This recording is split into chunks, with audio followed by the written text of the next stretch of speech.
If you depend on computers and software, ViaGrafix video training is the right choice for you. When you use video training, you learn faster, retain more, and perform better at your computer. And best of all, less time at your computer means more time for you and the things that are really important. Why bother with expensive seminars and time-consuming classes? You can get the best training available anywhere, at home, in the office, or anywhere you have a VCR. If you're a beginner, our easy-to-follow tapes start with the fundamentals of your program and then teach you the most commonly used features. You'll become more confident and productive after watching just one time. And if at any time you don't understand a section or want to review, with ViaGrafix video training, it's as easy as rewinding the tape. If you're an experienced user, you already know how valuable a tool your computer can be. ViaGrafix training tapes are the perfect way to get the most from your software. Our training videos show you how to fine-tune the options, update technical information, and take the features you already use an added step further, all in an easy-to-understand way. Word processing, desktop publishing, business graphics, computer-aided design. You can learn quickly and effectively. If you use computers, decide today to make your life better. The sooner you use video training, the sooner you can put your computer to work for you, and the sooner you can be on your way to the flexibility and productivity that will give you the time for the things you really enjoy. Get started today.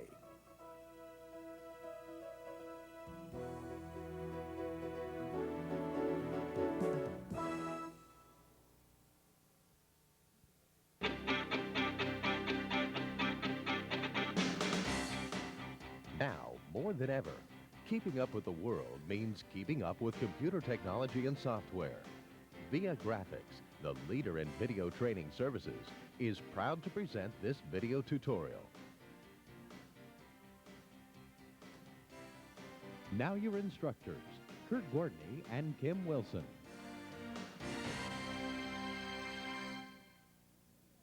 Hello and welcome to this video tutorial, Programming in C++. I'm Kurt Gordney along with Kim Wilson. This video covers the concepts of C++. Watching this tape will not make you a C++ programmer. Writing programs in C++ are the only way to do that. However, this course presents the fundamental concepts you have to understand in order to write C++ programs.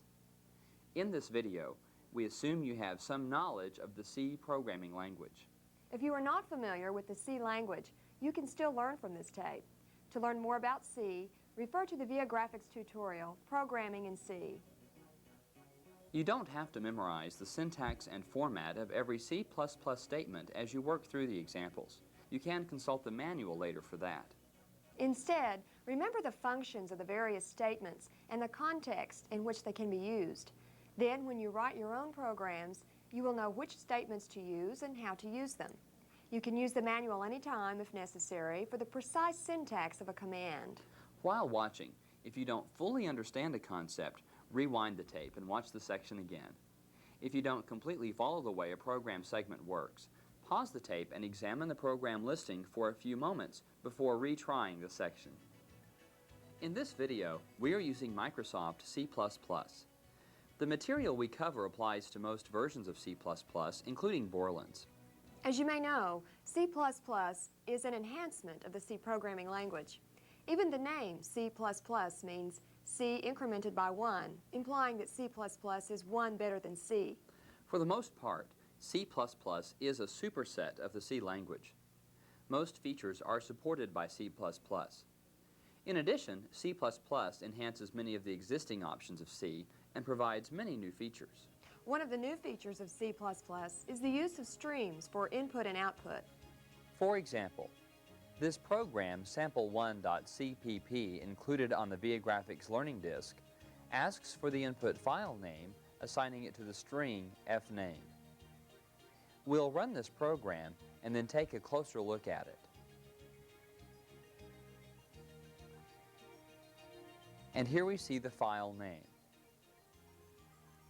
The two less than and two greater than operator signs are used to designate output and input to the streams cout and cin. CIN and COUT are not part of the C language proper, but are members of the stream library. This is analogous to printf and scanf, which are not technically part of the C language but are found in the C function libraries. The two less than signs and two greater than sign operators are the same operators used for bitwise shift operations. The context of the operators, or the type of operands they are used with, determines the function of the operators. When the two less than sign is used with the stream operand, it causes an output operation to be performed. Formats can be used with cout. For example, this program, sample2.cpp on the learning disk, outputs the number 65 in decimal and hexadecimal formats. It reads and include iostream.h, then the main part of the program, void main, parenthesis open, parenthesis closed, left brace, plus int x equals 65, semicolon. Then we have cout, two less than signs, decimal, two less than signs, x, semicolon. This is equivalent to cout, two less than signs, x, semicolon. Cout, two less than signs, hex, two less than signs, x, semicolon, and then the right closing brace. Close our program. Notice the comment line that begins with the two slashes. With C, comments are enclosed in /*/ pairs. In C++, you can use the C form of comments, or you can use two slashes to designate a comment from that point to the end of the current line. Functions are an integral part of C++, and also C. However, C++ has somewhat stricter rules in function declarations. For example, in C, it is possible to declare a function in a program before it is used. This declaration is called a function prototype. In C++, you are required to use a function prototype to declare a function before it is used. With C, you can declare function parameter types either inside or outside the parameter list. In C++, however, function parameter types must be declared in the parameter list.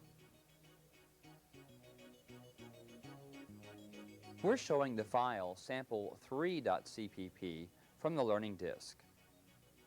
This program can be compiled under the C language.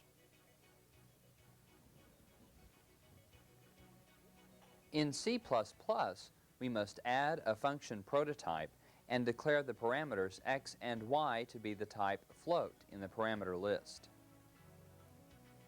We'll place the function prototype here, just below the #include iostream statement. We declare the parameter types here in the program.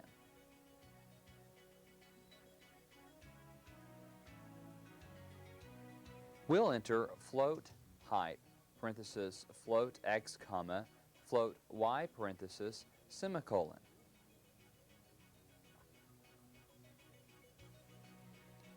This is the function prototype that we must use. We'll enter float height, parenthesis, float x, comma, float y, parenthesis, left brace.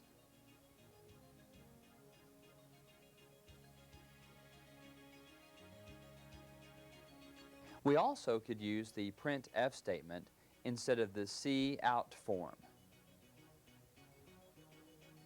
C++ supports both cout and the printf statements. A C++ function prototype can list default values for its parameters. Then, if you call the function using arguments, those values will be used in the function. If you omit the arguments in a function call, the default values will be used as the arguments.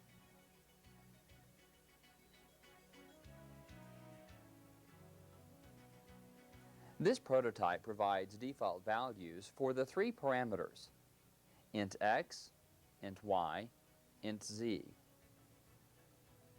We have void print val, parenthesis, int x equal 10, int y equal 20, int z equal 30. This function can be called in the following ways. Print val 40, 50, 60 will print 40, 50, and 60. Print val with an open and closed parentheses will print 10, 20, and 30. Print val 40 will print 40, 20, and 30. Print val 40 and 50 will print 40, 50, and 30.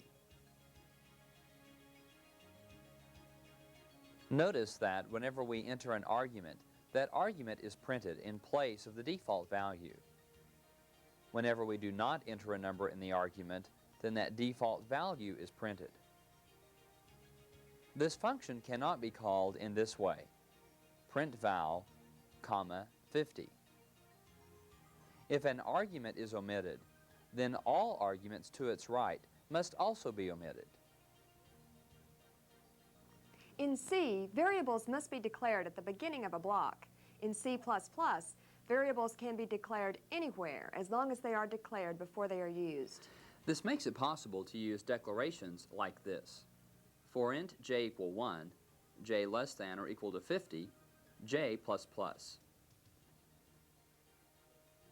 You should be careful when you declare variables in places other than the beginning of a block.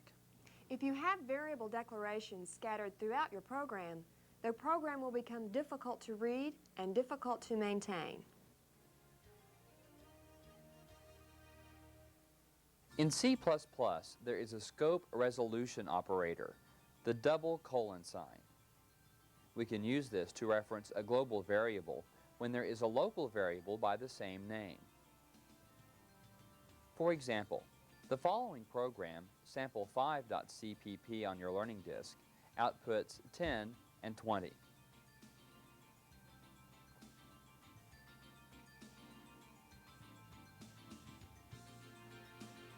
The double colon x refers to the global variable x, which is the one at the beginning of the program. Here is an important point you should keep in mind when programming in C++. The scope resolution operator makes it possible to reference global variables when there are local variables by the same name. However, using two different variables with the same name can be a dangerous programming practice. If two variables have different functions, they should have different names.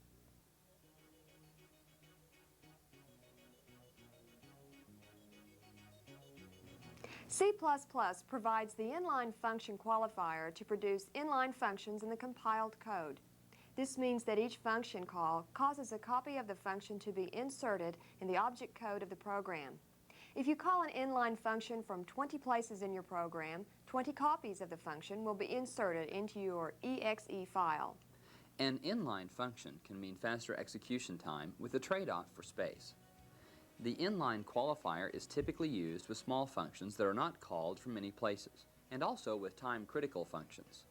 Inline functions are similar to macros defined with the # define directive. However, inline functions are usually preferable to macros because they provide parameter checking, and they do not have the side effects that sometimes occur in macros due to the textual substitution.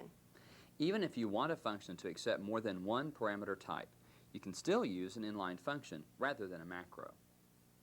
Overloaded functions, which we'll discuss in a moment, provide this capability. The program sample6.cpp on the learning disk demonstrates a macro versus an inline function. Notice that the macro function in this part of the program actually outputs the wrong answer. This macro section outputs 21 and 32, when in reality the answer should be 21 and 31. We can see that the macro section doesn't work as good as the inline section. The inline section outputs the correct answers, 21 and 31.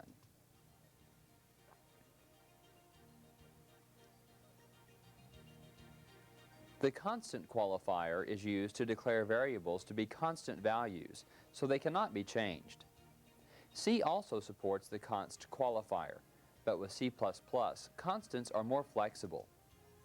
In C++, you can use a constant variable anywhere you can use a constant expression. For example, you can use a constant variable to declare an array size. You can also declare a function parameter to be a constant to prevent it from being modified within the function. For example, float height, parentheses, constant float x, constant float y. The constant qualifier is very, very important for C++ class declarations, as we'll see later.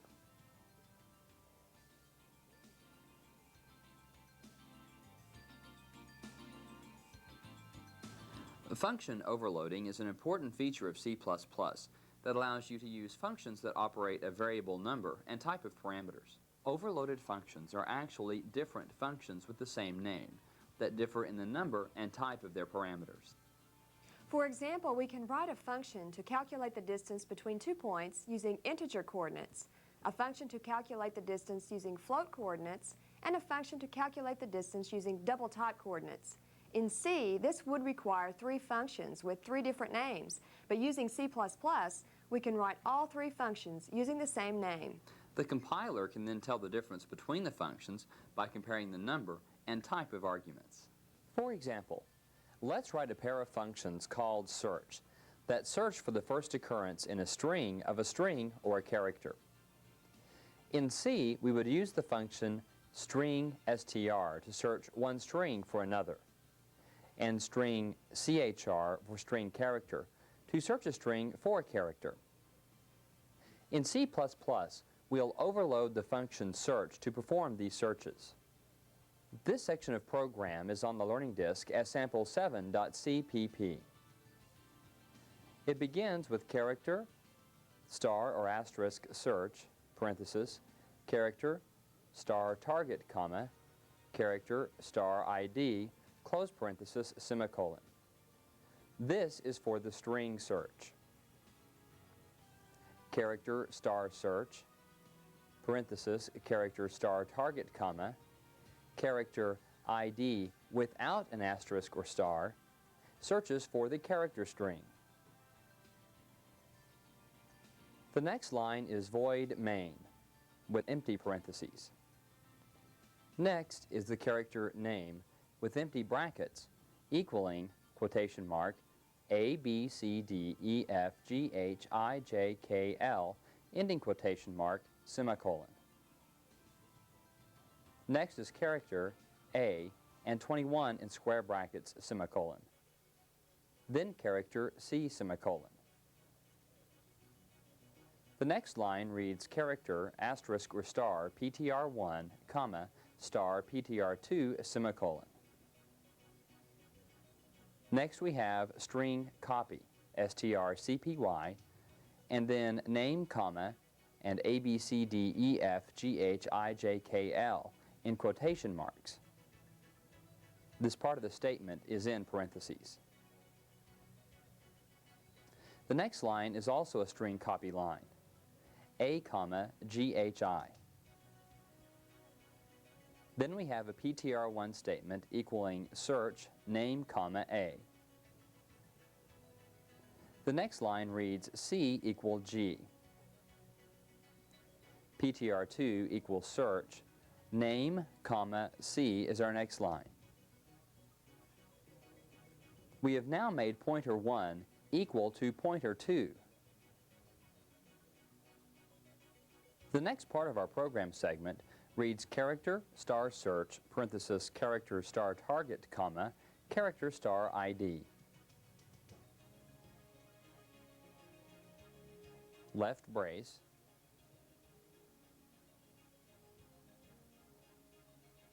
Now we'll enter return string string, parenthesis, target, comma, ID, in parenthesis, semicolon. This statement searches for the string GHI. A closing brace, character star search, parenthesis, character star target, comma, character ID is our next to last line in this segment, with the final line being return string character target ID.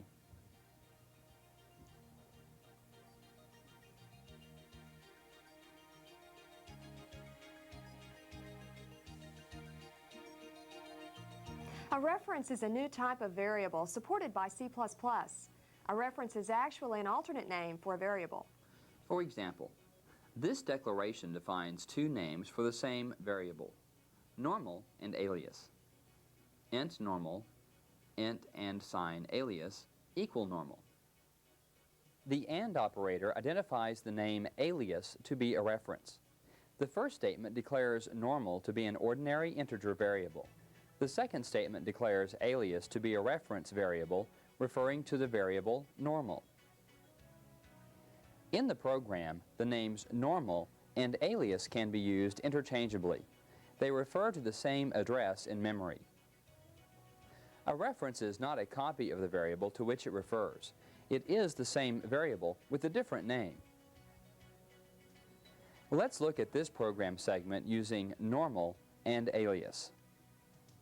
Alias equal 15 semicolon, normal plus plus semicolon, cout two less than signs, alias two less than signs, single quote, backslash, in single quote, semicolon.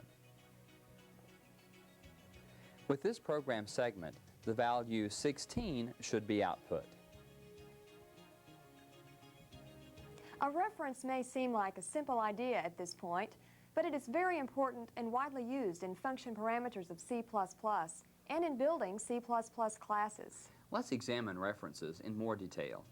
In C, there are two ways to pass a variable as a parameter. 1. Passing the variable itself, which causes a duplicate of the variable to be created when the function is called. This can be inefficient, especially for large arrays and structures. 2. Passing a pointer to the variable. This allows the function to access the caller's original variable. In C++, there is a third option, passing a reference to the variable. This is similar to passing a pointer, since the address of the original variable is actually passed, but the syntax of the function call and the called function is simpler. Let's look at the three ways to pass a parameter to a function. We'll use a large structure as the parameter called record. We have three functions, value, pointer, and reference. We've loaded the file sample8.cpp from the learning disk onto the computer.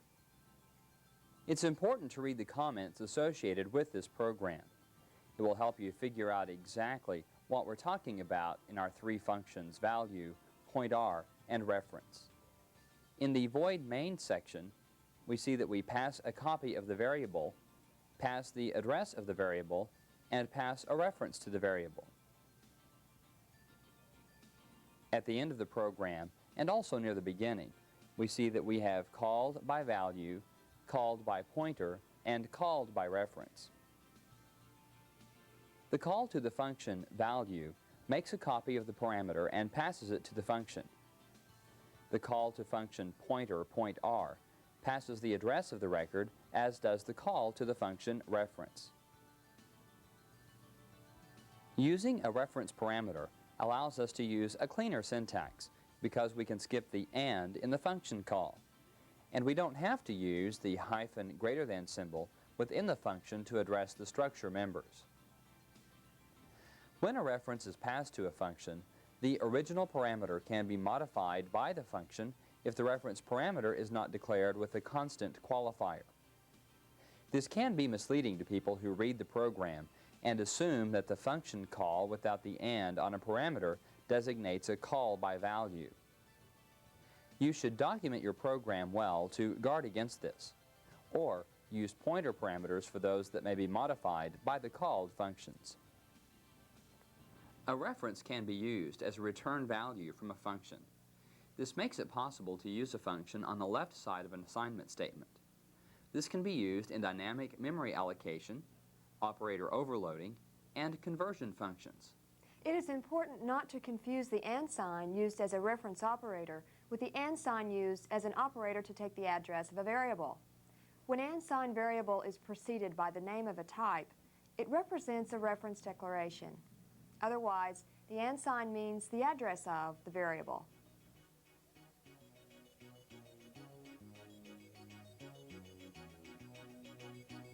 The most important and powerful feature of C++ is the class.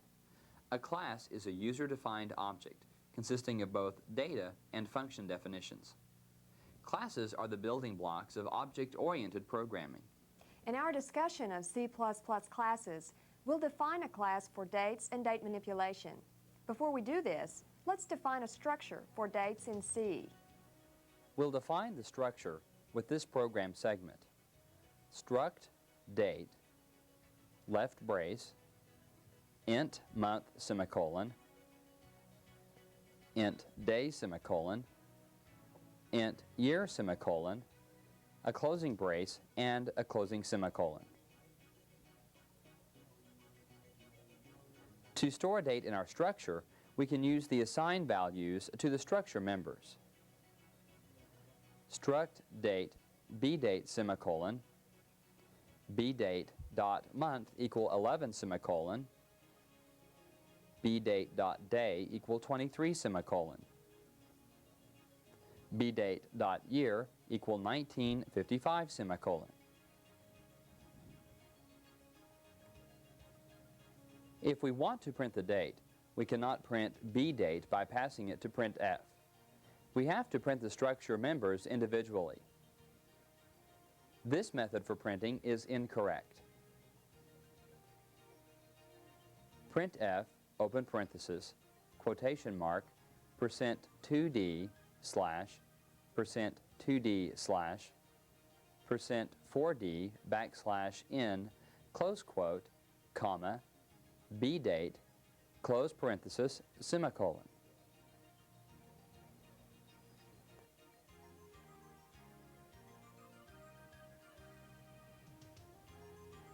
This is the correct way. Printf, open parenthesis, quotation mark, %2d, forward slash, %2d, slash, %4d, backslash n, quotation mark, comma, bdate dot month, comma, bdate dot day, comma, and bdate dot year, close parenthesis, semicolon. Alternatively, we can write our own print date function. It would look like this. Void print underline date, open parenthesis, struct date, star x date, close parenthesis, left brace. Static character, star m name, empty square brackets, equal, left brace, quote, 0, end quote, comma,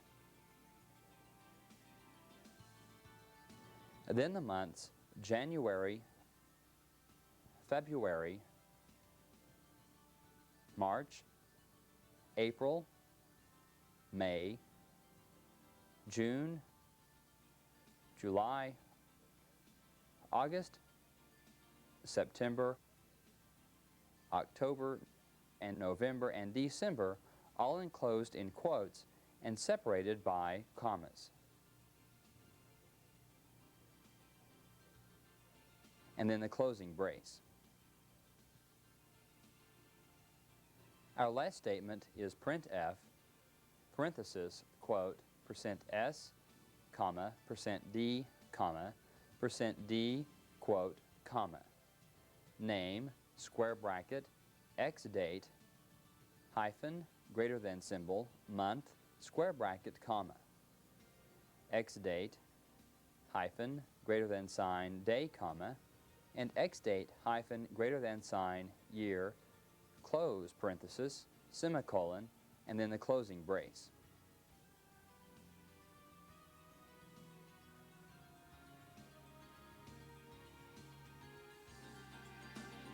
We may have the need to compare dates to see if one date falls after another. This can be done by writing a date comparison function or by comparing the structure members individually. Other functions can be written to operate on the structure date. When we define a data type in C and write functions for it, there are some disadvantages. First, validity checking does not always occur. For example, in our print date function, it's possible to print February 30th, 1992, or an uninitialized day that may be negative 14,356. Second, once we've written the functions for date and used them in programs, the implementation of the data structure cannot be easily changed. For example, suppose that we needed to save space and combine the day and month into a single integer from 1 to 365 day, or 366 for a leap year. This could be done only by changing all the programs that use the date structure and its functions. Every expression that uses day or month as separate integers must be rewritten. It is possible in C to get around these problems with some programming effort. Class definitions in C++, on the other hand, make it easy to define and use new data types. Let's make a class definition in C++ to handle dates. In C++, a class definition is similar to a structure definition, but a class definition contains both data and function members, not just data. We have loaded the file sample9.cpp from the learning disk. The class date contains 3 data members: month, day, and year. These data members are in the private section of the class definition. This means the programs using the date class cannot access the data members directly. They must go through the date's member functions. The member functions in our date class are date, the constructor, display, a function to print the date, and tilde date, the destructor. The constructor is a function used to create an object or an instance of the class, and the destructor is a function that destroys an object. The constructor is an initialization function that's called whenever an instance of the class is declared. The constructor can be used to initialize the data members and for checking the validity of the initialization values. In our case, the constructor will make sure the month is between 1 and 12, and that the day falls within the valid range for the month. It will also initialize the private data members day, month, and year. Let's look at the member functions for the class date. The member functions come immediately after the class declaration. In the constructor, we accept 3 parameters for the month, day, and year. We assign these values to the private data members, month, day, and year. And we check the input values mn and dy for a valid range. The member function to print the date is similar to our C function to print the date. However, the private data members, month, day, and year, are printed rather than the parameters.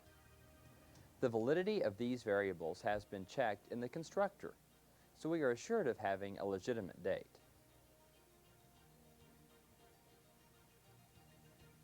The destructor for a date class is a null function. We need a destructor function for the class definition, but in the date class we do not need to take any action when a date is destroyed. Now let's write a C++ program that uses the date class. Here we have the main program for date class. Void main, empty parenthesis, left brace, date someday, parenthesis, 9/12/1992. Then we have date old day, with the date 12/25/1942. Next, we have someday.display, with the open and closed empty parenthesis, and oldday.display, again with the empty parenthesis. Then we close our program. The declarations of someday and old day contain 3 values in parentheses.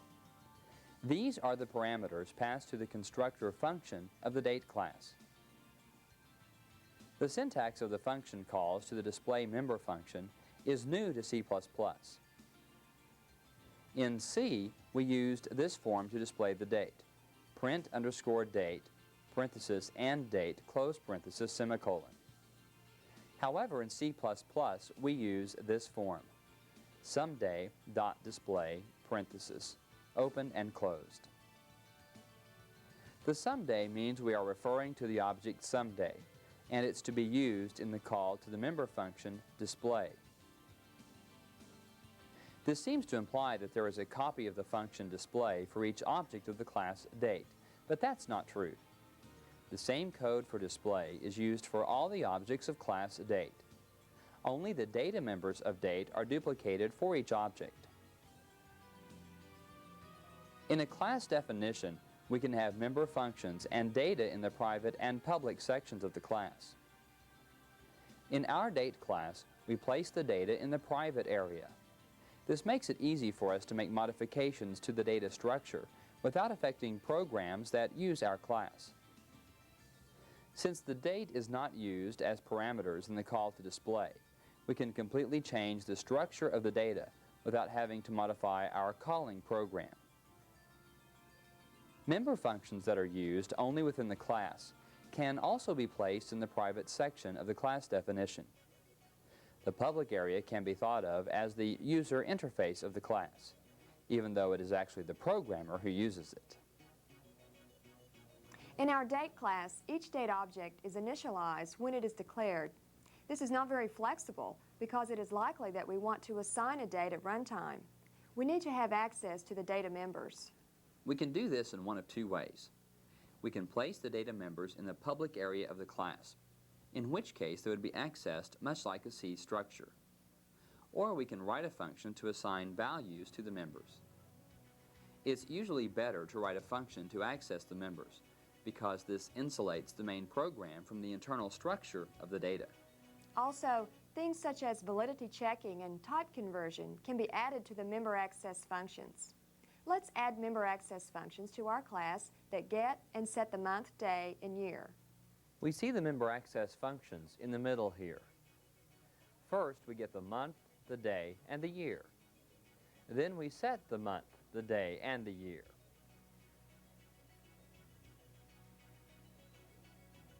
Now let's add the functions to read and modify the month, day, and year. We declare the function prototypes with the class declaration, and then add the number functions in the class body. We can modify the constructor function to use these functions, so the code will not have to be duplicated.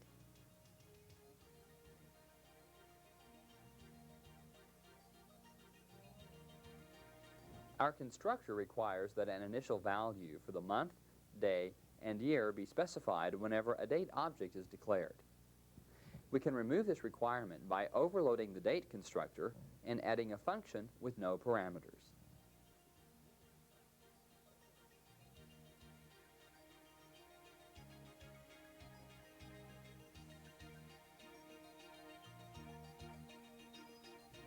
This constructor is used in addition to the original. It does not replace it. That way, we have the option of initializing the object when we declare it. This is on the learning disk as the file sample12.cpp. You'll want to study this file to get a better idea of how classes work.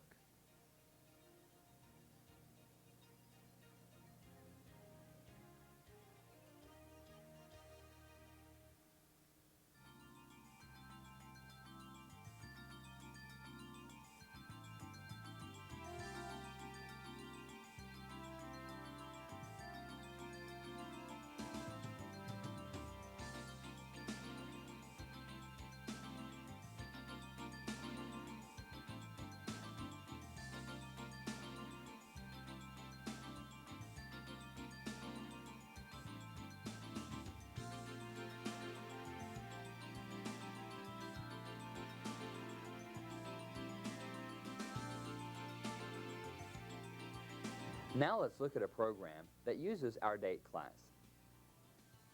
The declaration of someday does not specify initial values, so the constructor without parameters is used. It's set to January 1st, 1900, immediately upon declaration. The date old day is set to December 25th, 1942 when it's declared, using the constructor with parameters. Using the member access functions rather than public data has two major advantages. First, It's easy to perform consistent validity checking. Second, and more important, it provides encapsulation for your program. Using functions to access the data members of a class allow you to hide the implementation of the class from the calling programs. If the implementation of the class is later changed or enhanced, it can generally be done without affecting the calling programs. This is not true if the calling programs access the data directly. It is a good idea to use access functions rather than public data in C++ classes. The next area we'll discuss is operator overloading. Now let's assign the value of the object old day to the object someday. Remember, old day and someday are occurrences of the date class. They are date objects. In other words, old day and someday are variables of the class date. But since a class has functions as well as data definitions, we call them objects. As our class is defined now, we must use the data access functions to assign the dates. We have replaced the constants in the cells to set month, set day, and set year with calls to get month, get day, get year. This is a cumbersome way to assign the value of one object to another. It would be nice if we could assign it across the equal sign in an ordinary assignment statement. In fact, with C++, we can define the equal sign or any other operator to work with an object. We can actually define any function with any operator, but common sense tells us to use functions similar to those existing for the operator. For example, our program would be very confusing if we defined the plus sign to be a subtraction operator. Now let's look at an operator definition for our date class. In the class declaration, we can add this statement to declare an assignment operator.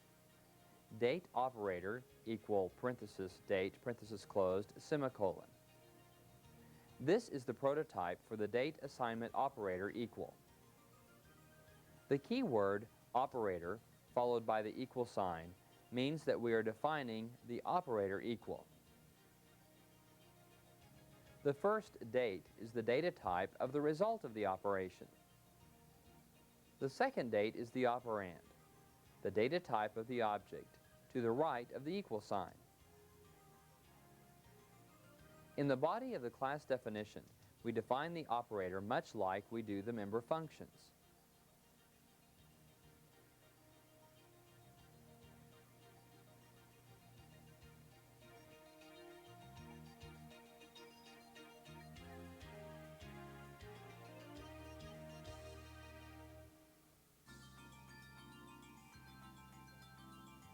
Now we can change our main program to assign old day to someday using a simple assignment statement.